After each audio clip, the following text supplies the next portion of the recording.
Tugithina mbere ni ati njira ya atumia ya Isiolo ni kugunikana waki wa nyumba ya kurora ciana iria ciciarirwo kuona kana ciana iria ciekorete ciokete na aciari ao njera-ini ici gugikinyiria mwaka uyu waki uyu uthukiirwo kigina ni mucirithania munene mwena uyu wa Isiolo niwe Lucy Mutai.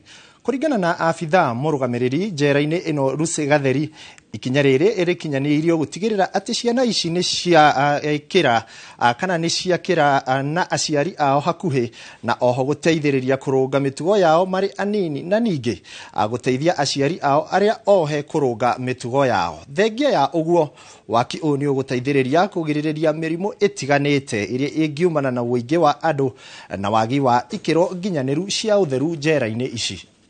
Their fate as they wait for their trials.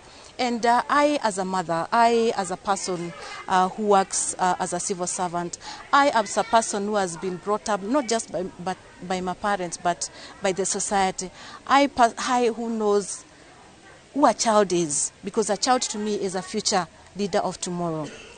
That is the reason why I felt that these children just come here, they play around, they mingle with their mothers, they are not taught nothing. So at the end of year 4, these children can only maybe speak their mother tongue. If they are lucky enough, they'll speak a little bit of Kiswahili and a little bit of English. Changamoto ile wanapitia, kwa hiyo ward wenye wanaishi, kuna wamama wengi wametoka sehemu mbalimbali. Kuna mama wengine hawana nidhamu kwa hiyo nyumba yenye wanaishi. Kwa hivyo hao watoto wanaweza kutoka hapo na tabia zenye ambaye sio mzuri. That's why tunaomba wawe separated kwa daycare, ndio mtoto akitoka kwa prison asitoke na tabia ile amesoma pale.